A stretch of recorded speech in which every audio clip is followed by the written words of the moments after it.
So it's a rainy day outside. We're stuck in this little shop. So I'm gonna do a walk around of this wrecked Hiker Trailers mid-range XL 5x9 foot little Squaredrop camper trailer, and just show you how it's built.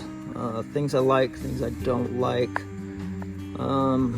craftsmanship, quality, use, material, and then I'll break down like costs, why it cost $17,000 as spec'd, and then things I might change, and then I'm gonna rebuild it and do it the way I would.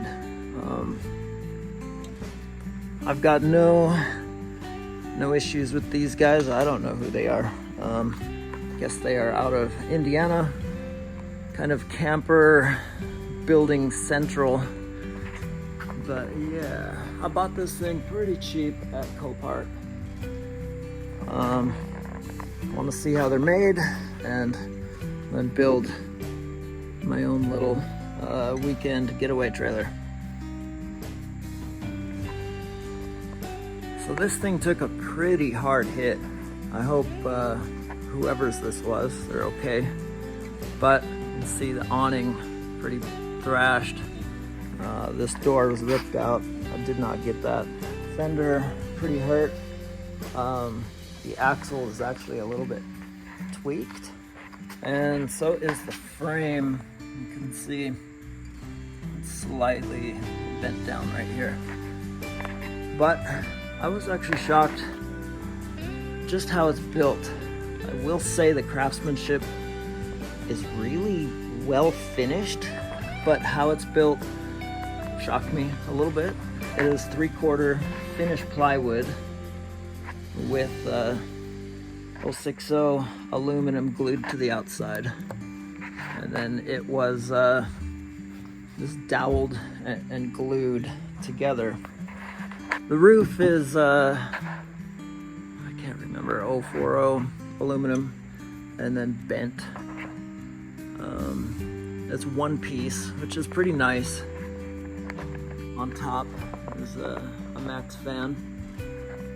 On front, it's a diamond plate, but this stuff, I've used it on other trailers, and now I have beefed up a little bit. It's so thin that any rocks coming off your tires will leave dents. This model has the toolbox up front with the spare tire mount. It had a lock and roll, but I needed to pull it home, so I got just a 2-inch ball hitch to put on. Inside, I mean, it is wrecked, but their finish work, I thought, was really well done. Looks like all their wood is cut with like a CNC machine. It's really clean work. The roof is again, it's that pre-bent aluminum sheet, but then ribbed with plywood, and then 1/4-inch finish for the roof. Walk around, show you the back. This fell apart, but this back half of the trailer is actually okay. It could be rebuilt, no problem.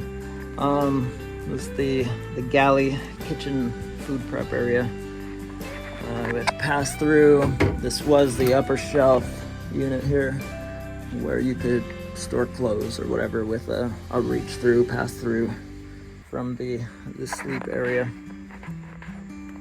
We had power disconnect, fuse block, shore power line came in here. Outside, cigarette lighter. There is a 2-inch receiver hitch, not for towing, but is for a bike rack. I'm not sure if that's how I would have mounted it, just because my bike is quite expensive. So underneath we have a freshwater tank mounted, which does take away some of your clearance height. It's a torsion axle. It's lifted 2 inches with like a body lift. It's just a 2-inch 11 gauge steel square tubing welded to the frame, and then that drops the torsion axle. There are brakes on this trailer brakes. 16-inch aluminum wheels with AT light duty truck tires. There's the water fill on the driver's side. Show you that. It looks like these doors were made by Lippert, custom for Hiker trailers. On the outside, this Pelican case was the hot water heater with a propane tank right next to it. And then that would be the water fill, little port door. And that's the shore power and cigarette lighter. These fenders are pretty nice. They are steel, stand on. They're bolted through the wall and the frame. They do have their own custom roof rack. It's actually pretty clean, and that's what this Peregrine 23-0 awning is mounted to. Awning is done, but the roof rack is all right still. What else? So the frame, and this is something I would probably change.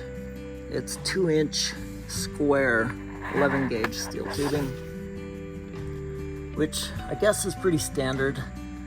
And then there's 2x3 11 gauge tongue steel. And then the center tongue goes back to cross members and is welded up to the cross member here, as well as the front one. It has a 7-pin wiring harness connection, which you would need for trailer brakes, and there is a disconnect emergency brake, or whatever you call that. As far as how it's finished inside, the floor is also 3/4 inch plywood, just a glue down laminate. Underneath, it looks like it's coated with, I don't know, Flex Seal or some sort of waterproof coating. The axle is a Dexter, and I would assume the brakes are as well. So here is the lift for the XL, a mid-range off-road version. It's just a 2-inch square 11 gauge welded to the frame, and then the torsion axle bolted to that.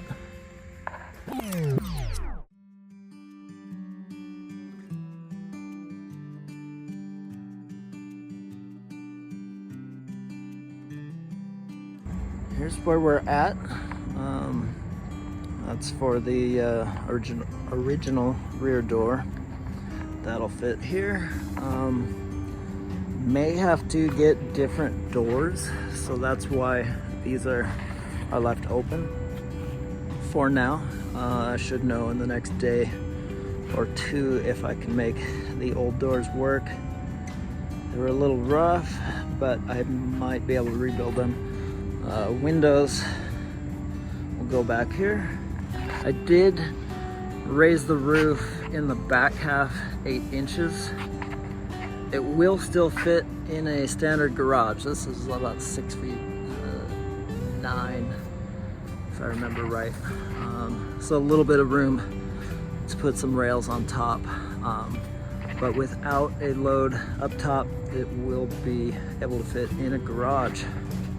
This top view of the Timbren axle-less suspension. It's 3,500 pound setup with trailer brakes. Reuse the original axles and brakes, or hubs, and brakes. And then here's tongue. 2-inch ball for now. I actually prefer that over the lock and roll just for what I do. Swivel jack tucks up completely flush out of the way for towing, and then the arc jacks on all 4 corners. So we'll give another update in a bit when I get a little more done. Have it skinned. Use this Renobond composite 4mm thick. So it's aluminum and then a plastic and then aluminum. I don't know if you can see. It's 4mm thick, super sturdy, strong. Well, also it's solid sheets. Roof is solid even with that angle in the front. You just rip the inside about halfway through and create a nice seam where it will bend, so there's no seams on top. No gap seams, I should say. Have the wiring all run underneath, so trailer lights and then camper RV lights, power, charging, solar, shore power, all of that is ready to go. In the ceiling there's for lights and the fan, and everything's clean underneath and then wired like into the walls, so it'll be a nice clean finish. That's where we're at. Apologize for how dirty the shop is.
After 10 months, I finally have this Hiker trailer done. Have it out in northeastern Utah, just on a little test pull and just to set it up, make sure everything's done right and well.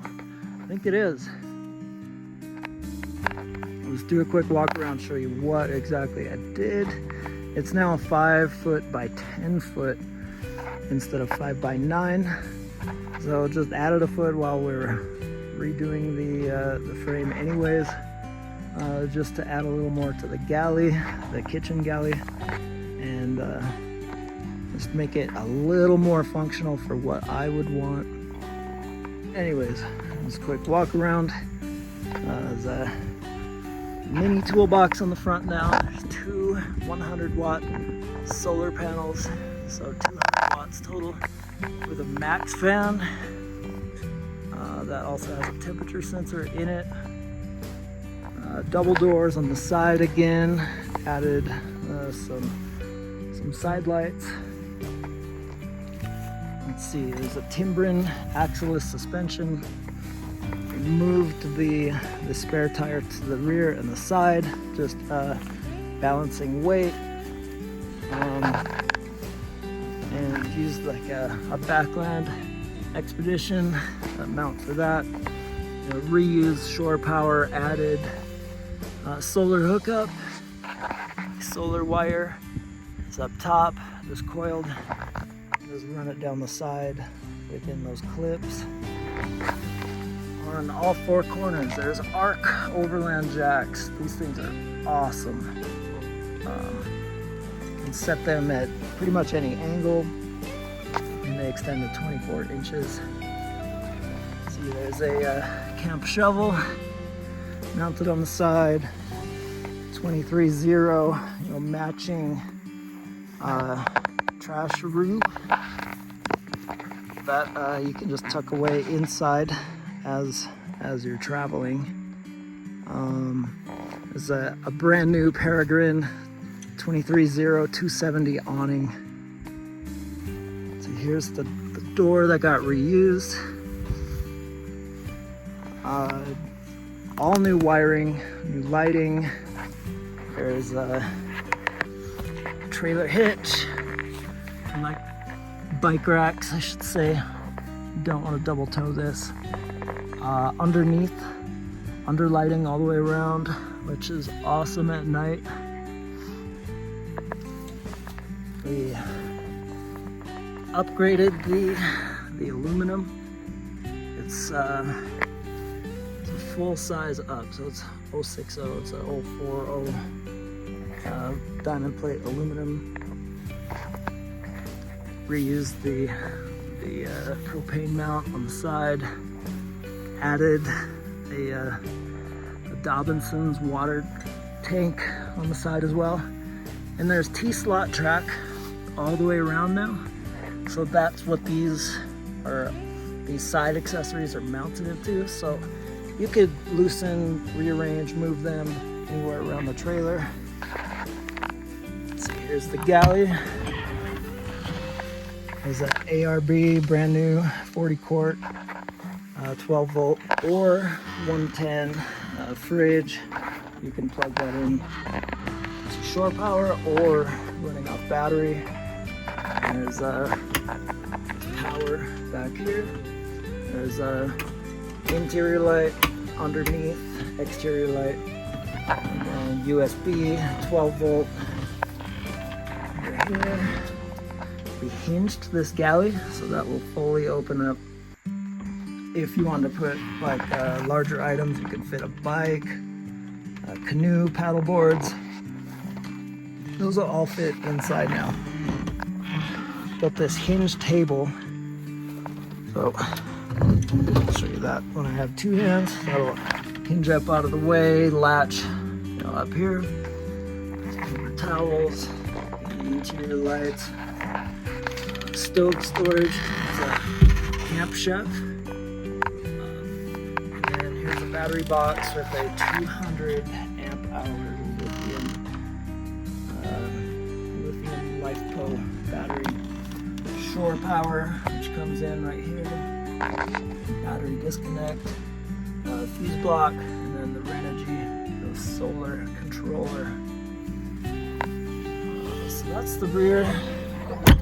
Go around, so your ears under the awning. Just quick little camp setup. Reuse the windows, and then here's how we built the interior. We used the interior, CNC shelf, storage containers, rebuilt how I would just like my camp gear stored. Interior, exterior lights. Let's see. And then over here, driver side or left side exterior light plus 12 volt cigarette style, or there's 4 USB charge connectors. There's the max fan in the ceiling, along with 2 12 volt lights. Those are on switch, or you could run those individually if you wanted. On the sides, storage pouches for phones, GPS, gear, maps, whatever. In floor, it's tie downs now because the back door hinges open, so the trailer could be used as a trailer. There's now 4 tie down points, and those you can just remove, and then they're flush. See, there's bed lights, redesigned, as well as USB charge ports. So that's nice for the bed. Now, biggest change is I added a foot of height and built a bunk above that galley hinge door. So all bedding stores up in transit, or if it's 5 feet wide, so and then about 18 inches tall. So a kid or a couple, small kids could sleep up there. That would add a lot of space for like a small or growing family.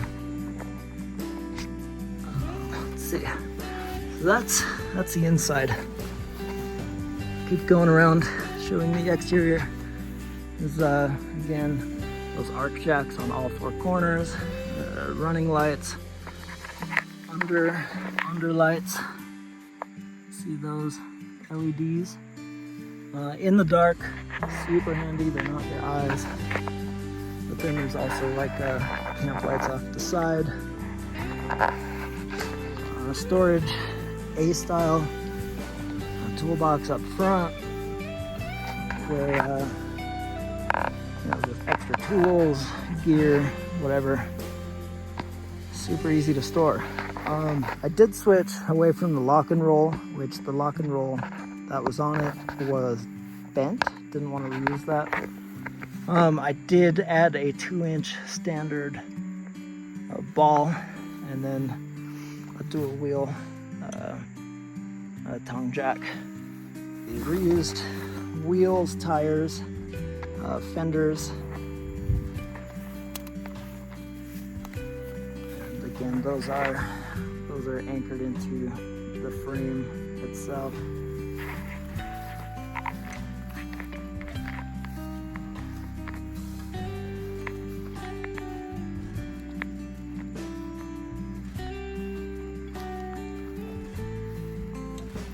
So this thing is built much stronger than from factory. I understand the way Hiker did it. It's a cost-effective, labor-effective build process, but it would force you to buy a different one after a number of years. I'm not sure what kind of life people are getting out of the Hiker trailers, but with the plywood and glued on aluminum sheeting as the structure, I am starting to see quite a few of those at auction with serious issues. Like this one had tipped, obviously, but I just wonder how long you're going to get out of that trailer, which also will affect resale and brand image if the trailer's not going to last. So we'll see. If you have great experience, awesome. Let me know.